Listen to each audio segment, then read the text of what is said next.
you very much indeed for coming. Here in England, it's a rather rainy, dark, cold November evening, but hopefully, if you're elsewhere, it's a bit better. We're very pleased indeed to welcome Dr. Travis Dumsday. He's from Concordia University in Edmonton, in Canada. He has a whole range of philosophical interests, including metaphysics and medieval period as well. But he's here tonight because he is the author of Assisted Suicide in Canada, Moral, Legal and Policy Considerations, which I think came out 2 years ago in the light of legislation in 2015, where the Canadian Supreme Court decriminalized assisted suicide and voluntary euthanasia. So we're very fortunate to have somebody, as it were, at the cutting edge of this issue who will be speaking to us tonight. So without further ado, Dr. Dumsday. Thank you. Yeah, and thanks very much to BIOS for the kind invitation to speak. And a special thanks to Dr. Helen Watt, both for her involvement in organizing this. And also, I actually sent Dr. Watt an early draft of my book well before it was actually saw the light of day. I never met Dr. Watt. I was just an admirer of her work. So she got this out of the blue email from someone she'd never heard of in Canada. And she very generously, read the book, supplied lots of fantastic input. So I do acknowledge her input in the book, but I just want to reiterate my sincere thanks to Dr. Helen Watt for her contributions to this volume, which I'm greatly appreciative.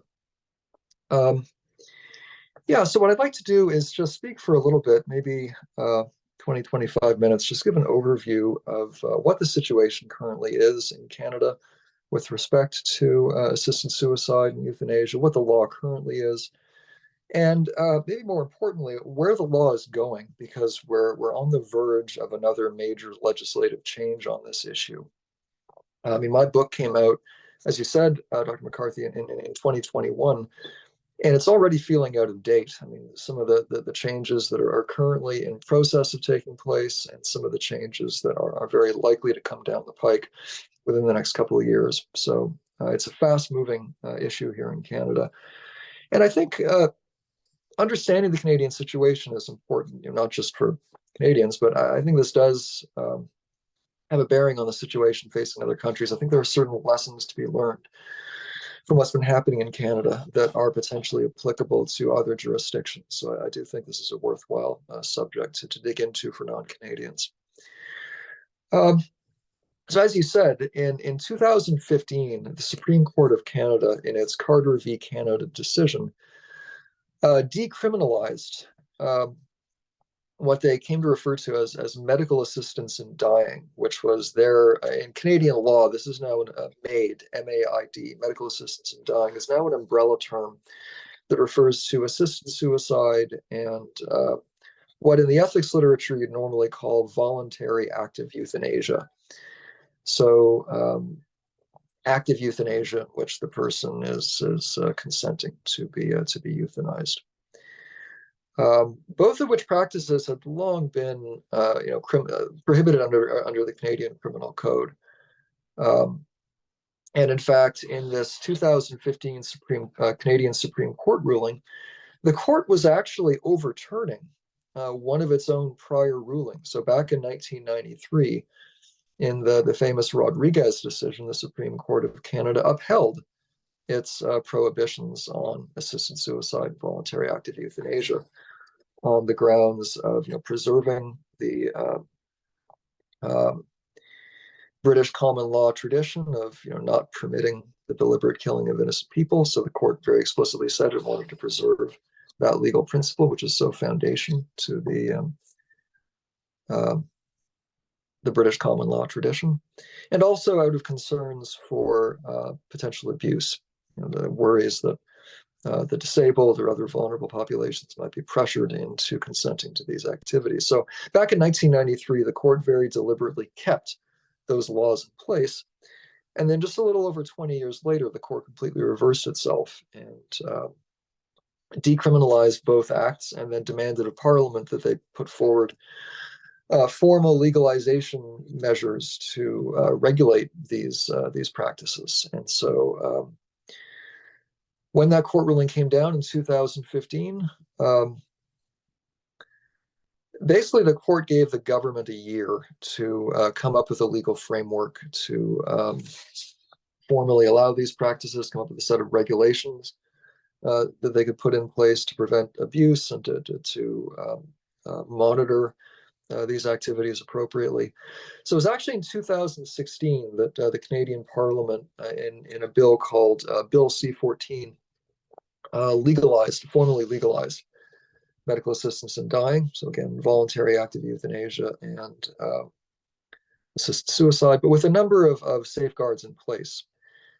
So in 2016, when these practices were legalized, among the safeguards that the government put in place in this legislation was that these services would only be available to the terminally ill.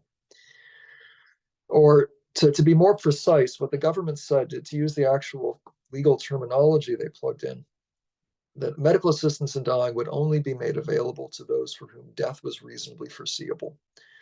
Those for whom death was reasonably foreseeable.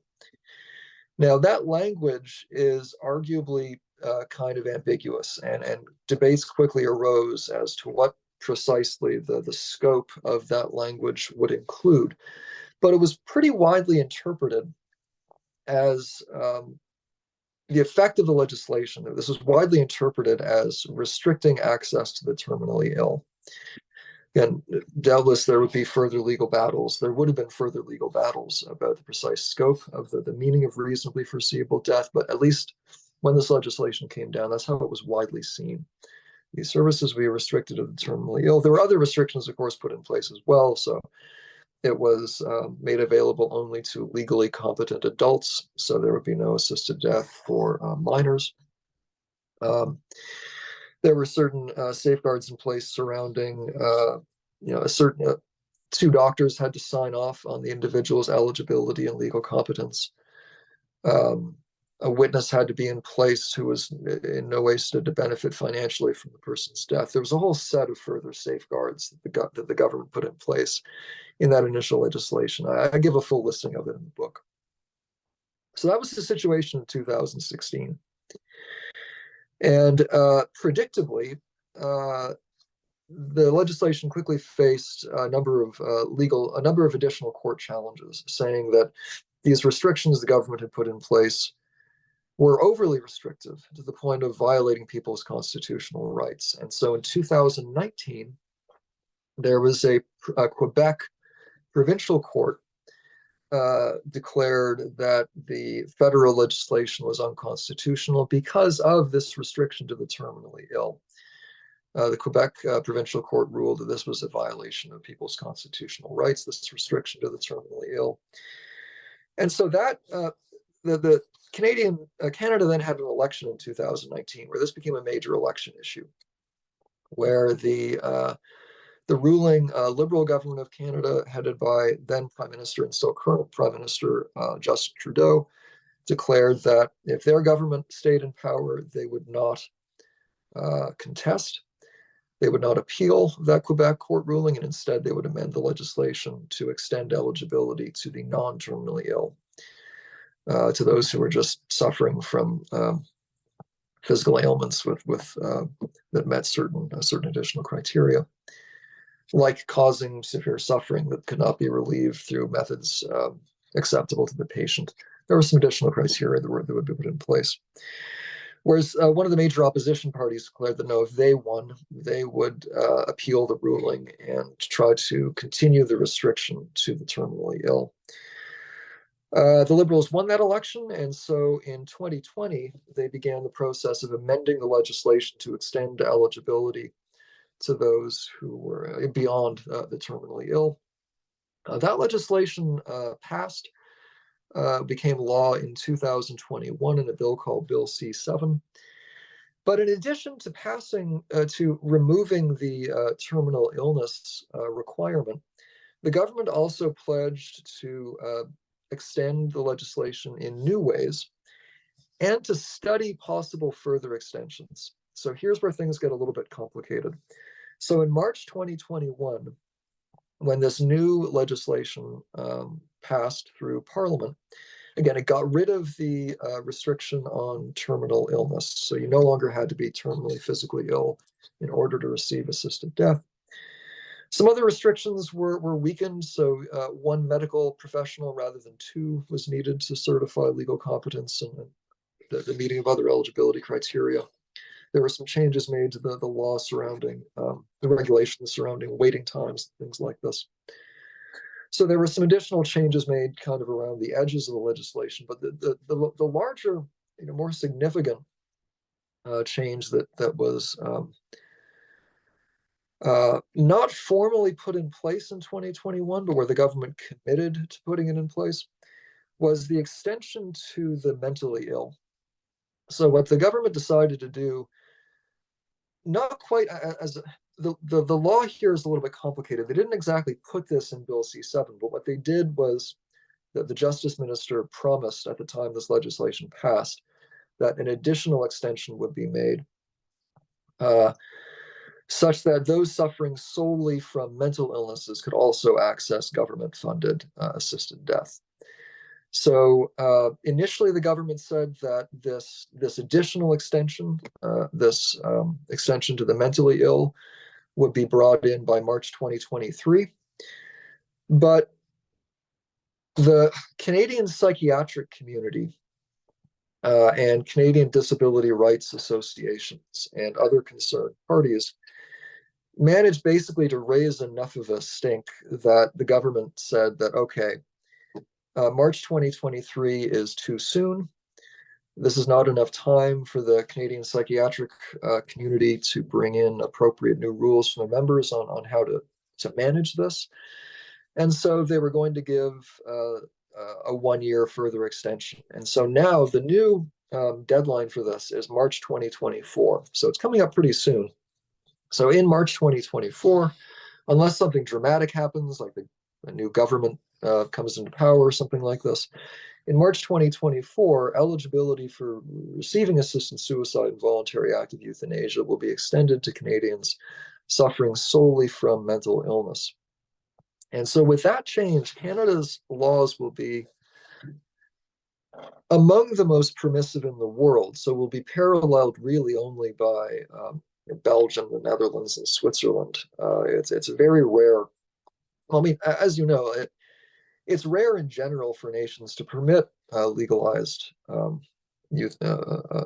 active euthanasia or assisted suicide. And of those who do permit it, it's only a very few that permit it for those suffering solely from psychiatric conditions. So Canada is really going to be, in global terms, an outlier with this additional extension. So whether you think it's a good thing or a bad thing that this extension is taking place, it's a pretty dramatic change in Canadian law, and it's remarkable in a way too how quickly this is taking place. Right, when the debate was happening, when the court was looking at this issue back in 2015, there were a number of groups that were insisting that what they wanted was a relatively modest, narrow change to the law. They wanted Canadians who were dying to be able to have a greater degree of autonomy over the timing and nature of their own deaths. And this was a central argument for legalizing these practices, right? You wanted to increase the control that people had over their own dying process. Hence also the terminology, right? Medical assistance in dying. The thought was these were practices that were going to give greater autonomy to those who were already dying. So the government's initial restriction of these practices to the terminally ill fit in, even with the legal terminology that we put in place. And yet, within 8 years, we're now extending this, beyond the terminally ill, indeed beyond the physically ill, to those suffering solely from psychiatric conditions. What will the end look like? It's not entirely clear, right? There's still debate. There's active debate going on as to what range of psychiatric conditions should be able to access this. The government has said that they're not going to extend MAID eligibility to the so-called neurodivergent So at the moment, the government is committed to not extending assisted death access to, for instance, those suffering from autism, which should be a change. Like Belgium, I believe, does allow it for the neurodivergent, Asperger's or various other forms of autism. So it'll be slightly more restrictive on that front. But so far, it looks like it's going to be allowed for, again, things like clinical depression, any form of psychiatric condition that brings about what the patient considers to be severe suffering, and which preserves legal competence, right? So we're not going to be able to euthanize those who are floridly psychotic at the time the act is carried out, but will it be permitted for those suffering from schizophrenia? So, for example, could a schizophrenic during an extended period of remission, could they sign a document requesting assisted death in the same way they can legally sign a contract or business matters, things like this? Presumably. So again, there's some ambiguity in remaining as to what range of psychiatric conditions this is going to be permitted for, but it's highly likely that the scope is going to be pretty wide. The only restriction the government has specifically mentioned so far is that they're not going to extend it to those experiencing autism or other forms of neurodivergent so-called disorders. The government has also pledged to consider further extensions. So in particular, the provincial government of Quebec, prominent figures in Quebec have been pushing for a reconsideration of the restriction to legal adults. So it's highly likely that the extension to so-called mature minors is going to be on the table in the coming years. Likewise, the potential of extending it to infants, right? If infants are born with certain medical conditions that the parents feel would justify active euthanasia, that's going to be on the table in the coming years. The government's not committed to passing such further extensions, but they have committed to studying them. They've also committed to studying the issue of advance directives. Most of you are probably familiar with this terminology already, but for those who might not have heard the specific language. So in the Canadian context, an advance directive would be where, so at the moment, in order to receive assisted death, the person has to be legally competent, both at the time the request is made and at the time the act is carried out. So at the time the assisted death is performed, the patient has to be able to give final legal consent at the time the act is carried out. That's how the law currently works.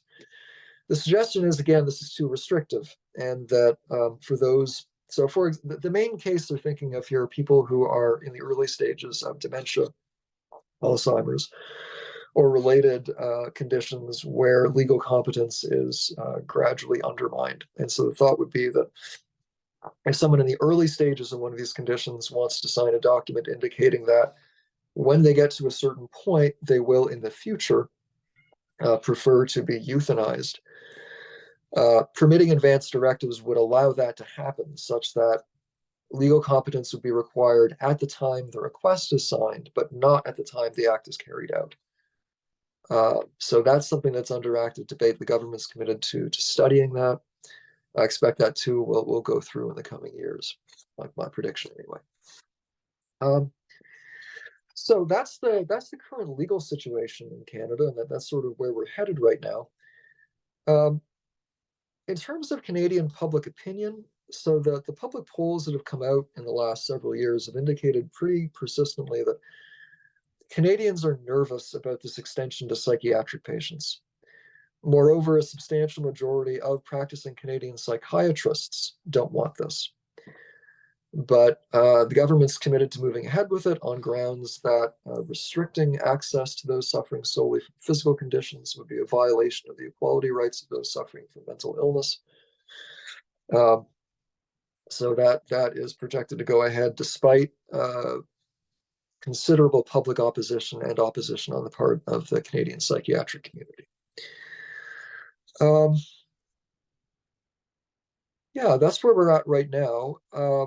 Yeah, I'm happy to get into some of the ethical debates surrounding this that have come up in Canada. or just deal with other, happy to address other questions about the legal situation. But yeah, I've been talking for just about 20 minutes. Maybe I'll leave it there and just open it up to questions or comments. Well, thank you very much for a vivid picture of what's happening in Canada, and lots of lessons there. So if anyone wants to ask a question, you can either type it in the chat and I'll read it. We can put your hand up and I'll try and find you. You can either do that with your actual hand or with an electronic hand if you don't want to be visible. So if anyone has a question, let me know now. Patricia Casey. Yes, thank you very much indeed for that very interesting talk, and it's good to get a sense of where things are at in your country. I'm a psychiatrist, so obviously I'm very interested in what you said, and I'm heartened. It may not make any difference, but I am heartened that you say the Canadian College of Psychiatrists are opposing this measure. Does the government plan on allowing euthanasia, assisted suicide for people, say, with personality disorder, or people experiencing, say, stress disorders? Now, the group of stress disorders are a specific group within psychiatry. Post-traumatic stress disorder obviously is in there, but also so is adjustment disorder, which is a brief reaction to a stressful event. And that's been my main area of research for a good number of years now. So has that been considered at all? And a related question is, has anybody looked at this in the context of suicide prevention? I mean, if you're saying that it's okay for some people to die by suicide when they have mental illness, but on the other hand, we want to prevent suicide, there's obviously a huge contradiction and mixed messages going out to the public there and to people that are interested in suicide prevention. Thank you. Yeah, so there's a few points there that I'll try to speak on just briefly, but one thing to clarify first. So I noted that the Canadian psychiatric community, broadly speaking, is nervous and generally opposed to this. However, the actual professional body overseeing Canadian psychiatrists, the Canadian Psychiatric Association, is not opposed to this. They're okay with this going ahead. And in fact, one of the recent past presidents of the Canadian Psychiatric Association, Dr. Karandeep Sonu-Gaind, he's been very public in coming out and heavily criticizing the association, which just several years ago he was president of, for taking this stance. So Dr. Gaind is a very public opponent of this going ahead. And I should mention too, he's not an opponent. You can probably get a sense already of what my own personal views on this are, but Dr. Gaind, for example, is not opposed to medical assistance in dying as was originally envisioned, for the terminally ill. He's just appalled at the notion of it moving ahead for psychiatric patients. And there's a number of Canadian psychiatrists that would fall under that similar sort of nuanced position, that they don't like where the law is currently headed, even though they might not have opposed where the law, the original plan for the law back in 2015, 2016. So in terms of, again, the range of mental illnesses that are going to be permitted, again, this is all up in the air at the moment. So will it be permitted for personality disorders? Will it be permitted for stress-related disorders? It's unclear. My guess would be that Canada will take considerable direction from countries like Belgium and the Netherlands. And it's my understanding that Belgium and the Netherlands do permit assisted death for those suffering personality disorders. I think those are included in the list of what's permitted to them. With respect to stress disorders, again, it's up in the air in formal terms, but I do know there have been some heavily publicized cases. The Canadian Defense Minister was forced to speak on this some months ago, where members of the Canadian Armed Forces suffering from post-traumatic stress disorder were seeking medical care from the Canadian Veterans Medical Authority. And they were offered, again, these are soldiers, these are former military personnel suffering from severe PTSD. What they were offered was assisted death. And the defense minister came out and said that, well, this is not official defense ministry policy. This was a mistake, but it's not clear that the individual offering this service was ever reprimanded or fired or anything like this. So on an informal basis, is it being made available to those suffering from stress disorders? Well, we know for a fact that it's been offered to military personnel suffering from PTSD. And by the way, this is before the practice has even been officially legalized for psychiatric conditions. So I heard a talk by a Canadian psychiatrist out of University of Ottawa, Dr. Sephora Tang. And she's now recommending to her, just to give you a sense of, again, where some Canadian psychiatrists are at with this right now. She was saying that she now tells her patients and her patients' families, don't go into the emergency room by yourself. Don't go into the hospital by yourself. Go in with an advocate who can keep careful track of the services being presented to you, because she has heard from a number of her own again, she's a psychiatrist. This is what she's hearing from her own patients. They're being offered assisted death. And again, this is officially not legal yet, but it's still been going on. To your final question, how is this going to affect, suicide prevention activities?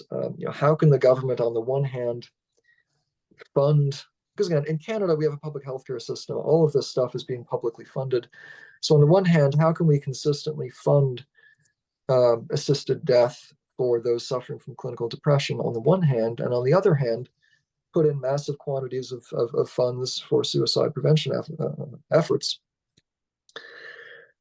That is a contradiction. I don't think that's a contradiction that can persist. Something's got to give. And my suspicion is that in the coming years, we're going to see public funding for suicide prevention efforts drop off. How can it not, right? How can we, it's just too big a cognitive disconnect, right? Society either disapproves of suicide for the mentally ill and seeks to prevent it, or they're okay with it and they seek to publicly fund it. You can't do both. And so my assumption would be that in the coming years, now again, maybe there's conflicting data, perhaps Belgium and the Netherlands, maybe their experience with suicide prevention efforts have not been as dire as I'm supposing will be in Canada, but that at least would be my own prediction. Yeah, there is a recently published scientific paper written actually by a colleague of mine in Dublin called Professor Anne Doherty, in which she examined, and a group of people working with her, including David Jones of the Anscombe Institute, examined suicide rates before and after assisted suicide was introduced in various countries. There were only about 6 studies on this, so that the data is very limited. But they found that the rates of unassisted suicide rose after assisted suicide was introduced, and particularly in middle-aged and elderly women. And they're the group that we know clinically often don't present for treatment of depression. They have masked depression, they've hidden depression, undetected depressive illness. So, and that study was published in the British Journal of Psychiatry Open Access Journal, BJ Psych Open, last year, and it's worth accessing for your own interest, or indeed some of your colleagues might be. But I mean, in Ireland, that is being discussed. And by the way, our college in Ireland has come out, our psychiatrist college has come out very strongly opposed to assisted suicide in Ireland, as have all the medical colleges, in fact, bar the GPs who can't make up their minds. But the psychiatrists have come out strongly opposed to it. But this, because for that reason, because of the cognitive dissonance that it introduces, and it is going to lead to a rise in suicide. So it is to be discussed in Ireland, but clearly not very much in Canada, perhaps. Well, thank you. Yeah, I should check out that study. Yeah, I appreciate the heads up on that. Sure, thanks. And that was thank you. Okay, there's a question from Vanessa in the chat, and she asks, excuse me, how are churches or faith groups in Canada coping with these laws? And can I just add a little question here, just if you could say something about the legislation on conscience as it relates to these laws, because I suspect that will be relevant to Vanessa's question also. Yeah, I have a chapter in my book on the question of conscience rights for physicians and nurse practitioners, because this is a serious issue in Canada that is also working its way through various courts. So in terms of reactions from churches, religious organizations, it's a mixed bag. I mean, theologically, traditionalist religious organizations are, as you would expect, opposed to this, and vocally opposed to this since the outset. So Eastern Orthodox, Roman Catholic, Evangelical Christian groups, Orthodox Jewish groups, traditional Islamic groups are all opposed to these practices, and again, have been fairly vocal in that. But again, they're outliers. So other specific denominations have come out in favor of it. The United Church of Canada, for instance, and some other mainline denominations have different policies on this. In terms of conscience rights, so here things get complicated. So the Supreme Court of Canada, when it brought down this major ruling in 2015, they did actually say within the ruling that no physician or nurse practitioner could be compelled to participate directly in these procedures. And so jurisdictions have been pretty good about not putting pressure on sort of direct personal participation. Where the debate has largely come up is with effective referrals. So if a patient seeking assisted death comes to a physician or a nurse practitioner, I mentioned nurse practitioners because in Canada, assisted death can be legally carried out by a physician, a nurse practitioner, or in the case of an assisted suicide, again, pharmacist supplying medication. So nurse practitioners, physicians, pharmacists all have indemnity under the law for following the rules under the relevant legislation. So if someone comes to a doctor or nurse practitioner seeking assisted death, and the doctor or nurse practitioner says, well, look, for religious or personal conscience reasons, I can't be involved with this. What then happens? Does the patient then simply have to go to another doctor or nurse, or call up an organization that keeps a list of doctors and nurses willing to perform such things, seek the procedure through them? Or do they legitimately have the right to expect that doctor or nurse practitioner to refer them directly to another doctor or nurse practitioner who would be willing to carry out the procedure? In other words, does the patient have the right to expect an effective referral from doctors or nurses who refuse to carry it out themselves? Now, doctors and nurses who don't want to be involved with this have mostly argued that, well, their conscience won't allow them to make effective referral either. Right? Because if they think this activity is morally wrong, not only do they not want to do it themselves, but they don't want to refer patients to someone else who's going to do it, right? They consider that to be too great a degree of involvement. And you can, again, there's room for debate about this, but you can understand some of their reasoning why, right?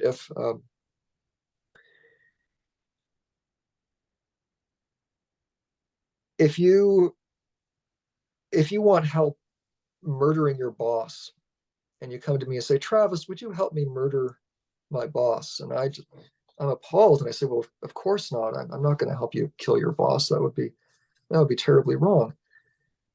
But here's a phone number of a hitman you can get in touch with. They'll help you do it. I have no trouble making an effective referral to help you kill your boss. I just don't want to do it directly myself. There are lots of spheres of life. There are lots of moral scenarios in which we would assume that if an activity is morally wrong, doing something analogous to making an effective referral would also be morally wrong. I'm not saying that's a knockdown argument for this. I'm just pointing out, why would a doctor or nurse feel uncomfortable making an effective referral? That's perhaps some of the thinking that's lying behind it, right? They see that as being too large a degree of involvement. So how then is this being dealt with? Well, it's being dealt with differently from province to province. So in Canada, In Canada, criminal law is under federal jurisdiction. So every Canadian province has exactly the same criminal law. Any American listeners, this is obviously different. In the US, most criminal laws are under state jurisdiction rather than federal. So in Canada, criminal law is under the jurisdiction of the federal government, so every province has the same criminal law. However, healthcare regulation is under provincial jurisdiction, and so every individual province gets to decide on questions of healthcare management, healthcare policy. So every province gets to decide what services it's going to fund or not fund. Every province gets to decide what services it's going to permit its doctors and nurses to engage in or not. So what this has meant is that we've got a patchwork of policies so far regarding freedom of conscience. So there are some, so the province of Ontario, for example, the issue of effective referrals has been working its way through the court system, the provincial court system. So there was a coalition of doctors and nurse practitioners who got together and basically sued the provincial government for requiring them to make effective referrals, because that was the policy that the Ontario College of Physicians and Surgeons implemented, and the Ontario government then went with, right, that they would require effective referrals. They were then taken to court to try to overturn that. The initial court ruling sided with the College of Physicians and Surgeons. I think it's now working its way through the appeals process. Eventually, it might get to the Supreme Court of Canada, and the Supreme Court of Canada might have to rule on this.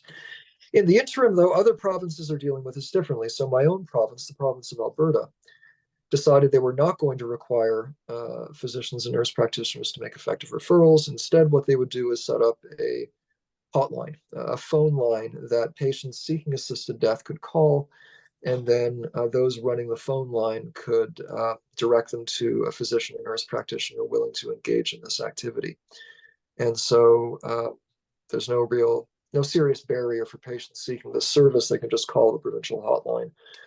And so the government of Alberta has adopted a very different policy on this. So at the moment, it's a patchwork. If the court cases in Ontario make it to the Supreme Court of Canada, the Supreme Court of Canada will make a ruling that will presumably apply across the country. So that's where things stand at the moment. Okay, thank you very much. And so, I mean, just to Vanessa's point, the churches, I mean, some are opposed and some are not, but there's not a great deal of activity. Is that the feeling in terms of pushback from those that are opposed?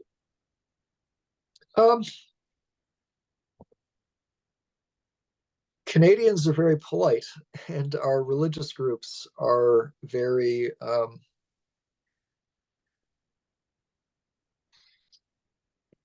religious groups in Canada don't have the same kind of culture of public advocacy that you tend to have in the United States.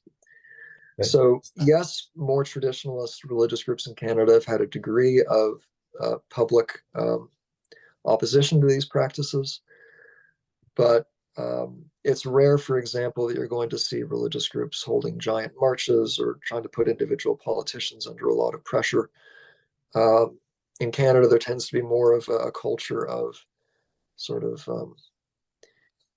genuine separation of kind of church-state issues. And so religious groups tend to be more reluctant to get involved heavily in these sorts of things. Moreover, the further complication is internal divisions, right? So again, I'm a Christian myself, so I know that the Christian scene better than the scene of other religious groups in Canada. My own denomination, the Eastern Orthodox Church, is solidly united against these practices. The situation with the Canadian Roman Catholic, the Roman Catholic Church in Canada is very different, right? In principle, on paper, the Roman Catholic Church is very much opposed to assisted suicide, voluntary active euthanasia, any kind of active euthanasia.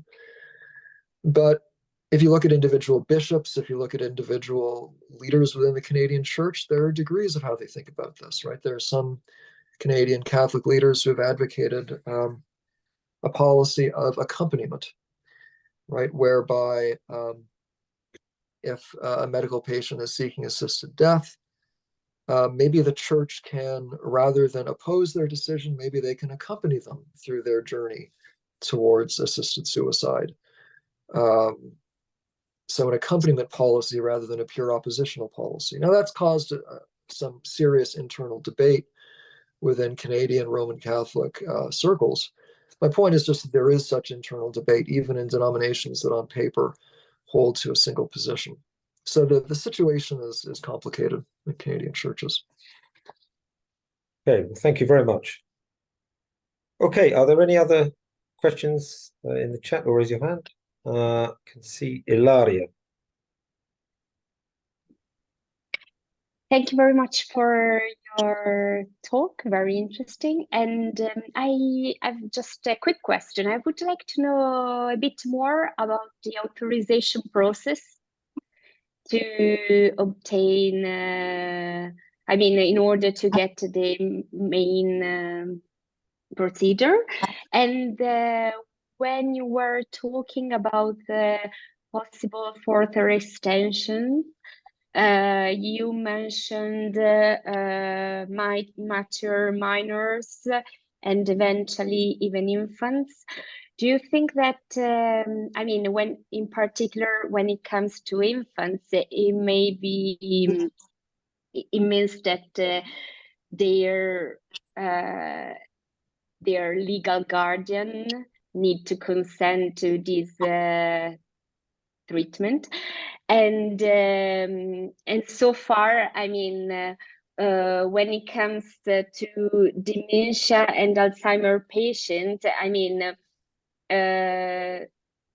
if I have understood well, I mean, so far they cannot access this procedure because they are not, because it's not already legal in Canada to give advance consent for medical assisted dying. Probably is gonna be like that in 2025. And in case in 2025, in case this is gonna become law, it may mean that also those patients may be able to consent to this procedure when their condition is more advanced through their legal guardian as well. I mean, it can become this a further development of the law, according to you. I mean, because if you think that this procedure can be open to infants, I don't see any difference between infants and adult patients that cannot give an informed consent. What do you think? Yeah, you can certainly see the potential sort of conceptual linkages people might draw there, right? That if we're going to allow this to, in the case of someone who cannot give legal consent at the time, namely infants, why not allow it for someone who can't give legal consent at the time, namely Alzheimer's patients? I guess that the one relevant difference that might be brought in there would be that if you've got a legal guardian involved in both cases, in the case of an Alzheimer's patient, you know, if you've got someone who did not sign an advance directive, then when the legal guardian's trying to make the argument that, well, they would want this, it's a tougher case to make. So I think that would be one way you might try to resist that particular end of the slippery slope. Yes. And about the authorization procedure, because you know, I have in mind the Belgium one, which is kind in order to obtain this informed consent. I mean, at least 2 practitioners that know the patient well need to agree upon this. But then there is the problem that, I mean, in Belgium, for instance, the family, I mean, it's not necessary. I mean, the patient is not compelled to inform anyone or of his family or person close to him. And, you know, sometimes these some mental illnesses may prevent the patient to truly give an informed consent, and some doctors can see some red flags, such as a patient that decide to go ahead without telling to anyone about this, but other doctors just ignore this. And in Belgium, this has been very clear in some circumstances. So I was wondering if Canada at least has put more boundaries, or it's just an open motorway.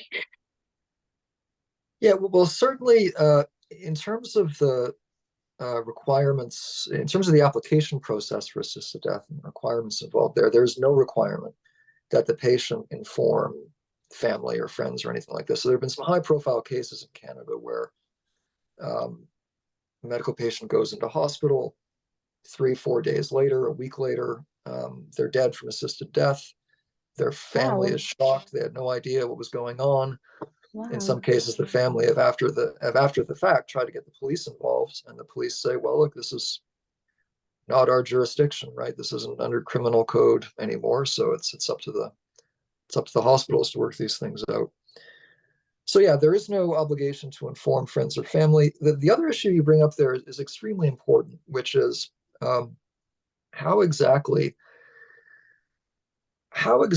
do we determine genuinely informed consent and genuine legal competence when we're dealing with some of these some particular mental illnesses? And again, the psychiatrists who are in on this call can speak to this much better than I can. But if you've got someone, for example, who's suffering from persistent clinical depression, are they legally competent? Well, I mean, in a way, yes. I mean, people suffering from clinical depression are still able to sign valid business contracts and engage in various sorts of things like this that are recognized as legally valid.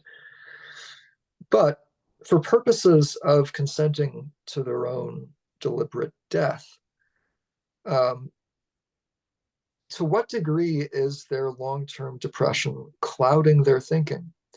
This is often simply unclear. It's just my understanding of the psychiatric data here. This is often simply unclear.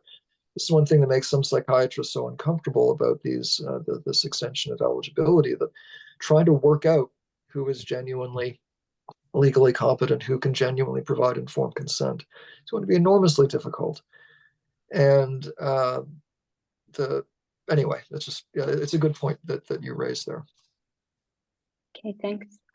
Yeah, because sorry if I bother you again, but because my main concern is like yours. How can how can a patient with some mental illnesses offer a truly informed consent? And the fact that, for instance, you said that a patient can enter in the hospital and after 3 days can be dead. I mean, it means that also Canada doesn't offer any cooling off period. I mean, there is, there are no truly, because there are some countries that, even though they say that mental illness doesn't affect the informed consent, they try to provide some kind of boundaries, saying, I mean, more doctors needs to agree. There is a cooling off period. There are some, but Canada doesn't do anything like that, right? Well, yes and no. So the rules on this became more complicated in 2021 when they extended eligibility beyond the terminally ill. So Canada now has a 2-track system for assessment.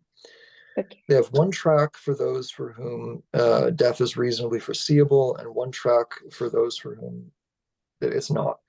Yeah. For those for whom death is still considered reasonably foreseeable, in other words, basically for the terminally ill, they have very little in the way of a waiting period. For those for whom death is not reasonably foreseeable, there is more of a waiting period that's put in place. Okay. Now, the question would be, to what extent those waiting periods are really being observed. And this also has to do with, again, the ambiguities that are in place regarding what exactly is reasonably foreseeable death. I mean, if you've got, so for example, I've seen Canadian doctors argue that anybody over 70, whatever your medical condition, you can claim as part of your MAID application that your death is reasonably foreseeable because you're over a certain age. So if you've got a 70-year-old who is suffering from arthritis and for other reasons has decided that she wants to die, she can claim that her death is reasonably foreseeable, and so she'll be then put on the very, very little waiting period track. Okay. So again, a lot of this depends on, you know, which province are you in, which doctors are you dealing with. Yes. There's major inconsistencies in how this is being applied across the country. Okay, thank you. Okay, I'll come to you in a minute, Patricia. There's a question in the chat to ask first. It's from David Davray, and the question is: all this is coming down the line towards the UK. The leader of the Labour Party here in the UK strongly supports assisted suicide. The Canadian example is an obvious demonstration of the slippery slope argument. How can we get information about the Canadian situation over to our legislators in a form they might assimilate, short of reading your book? Yeah.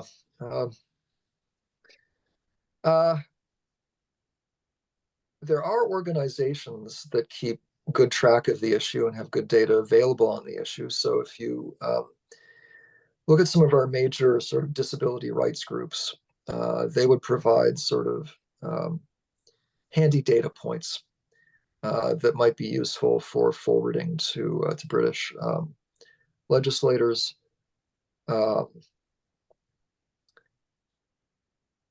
Yeah, I do think the Canadian case ought to be seen, and again, obviously, this is coming from someone who opposes all this. So again, I know views on this may differ, but I see the Canadian case as a cautionary tale, right? The law has broadened so quickly, so dramatically from what it was originally portrayed as being. So if you've got, so just the caution here would be that if you've got academics and activists who are saying that all they want is a limited piece of legislation that will give the dying greater control over the dying process, even if they intend that sincerely, the Canadian case shows that is very probably not how things are going to play out. Once you open that door, things will broaden quickly. I just wrote a book review of a book that just came out earlier this year called Undoing Suicidism by Alexandre Baril. Baril is a professor at the University of Ottawa, and Baril's argument is why have any requirement for a medical diagnosis, whether physical illness or mental illness, to access publicly funded assisted death? Why shouldn't the self-identification of being suicidal suffice? And argues for this over the course of an entire book. And so in other words, the argument Baril is giving is that anybody should be able to access MAID as long as you're a legally competent adult. And, you know, Baril is a professor at one of our nation's most prominent research universities, a stone's throw away from our parliament buildings. So this is where things go this quickly. So I might just emphasize that point as well if you happen to be chatting with folks who are in a position to vote on this or discuss it in a public way. Just in relation to that, just wonder if there's a certain problem with a conception of equality, which is very prevalent in certain first world democracies, at least, which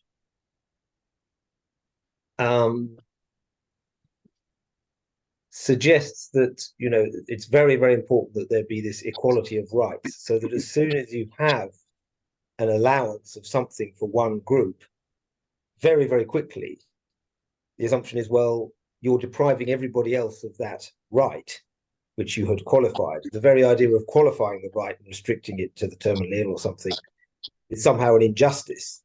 So there's a kind of logic behind this legislation, which invites ending up with the position that the professor you just mentioned takes. Yeah, well, this was, in a way, the roots of this were in the court ruling itself. So one of the legal arguments that was put forward back in 2016 by one of the plaintiffs in the case, Gloria Taylor.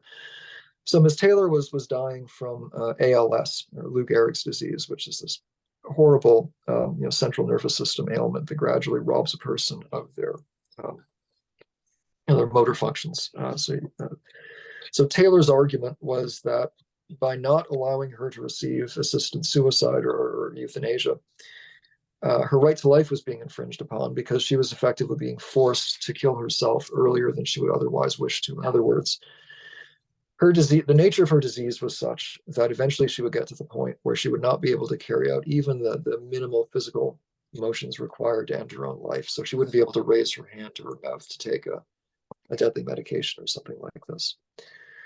And so the government, by not allowing her to receive assisted death, was forcing her to end her own life earlier than she would otherwise wish to. In other words, to end her life while she was still physically capable of doing so. So her argument was that the government was violating her right to life in this way and was also violating her equality rights, right? Her rights as a disabled person. So in response to this, what the court could have done was have a very narrow legal ruling permitting assisted death in the case of individuals who are faced with circumstances of that kind, where they have a disability or a condition where they are not physically able to end their own life. The court could have done that. However, in accepting this argument from the right to life, the right to equality rights, the court decided to broaden this out to a far, far larger range of individuals.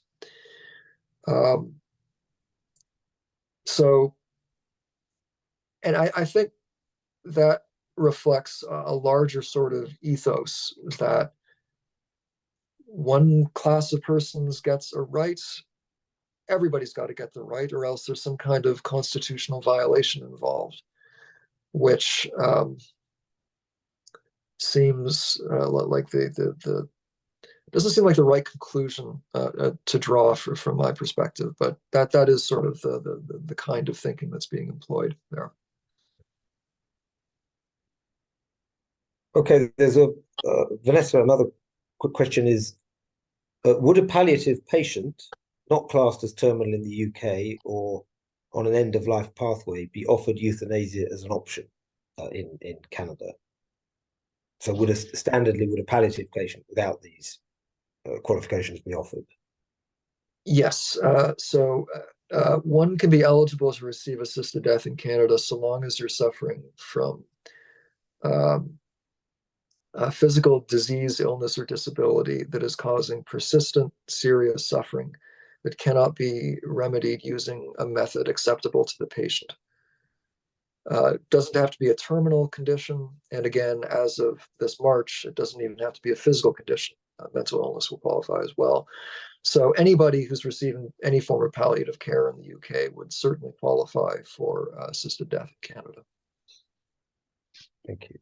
I will say, though, that one thing that Canada did rule out, so access to assisted death is restricted to those who are legally eligible to receive publicly funded medical care in Canada.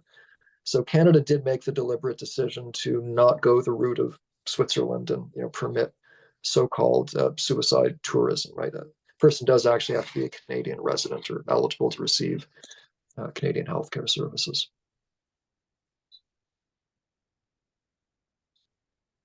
Okay, thank you. Are there any other questions or comments?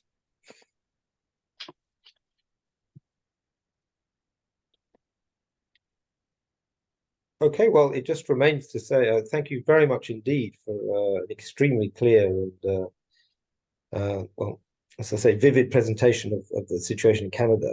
Obviously, it's very relevant here. There's legislation, I know, in England, pushing for legislation, certainly in Scotland, UK, I mean, and in Ireland, I know that it's also on the horizon. So thank you again, and a round of applause for Thank you, Travis. And thank you again for the opportunity. I appreciate it. thank you. Good. So all it remains to say is that we will be meeting again in December, on the 12th of December, to hear Professor Ben Bronner, who will be giving a critique of Peter Singer's argument for animal equality. So a very different topic this time. And thank you very much indeed, and thank you to Travis again. Have a very good night, everybody. Thanks so much.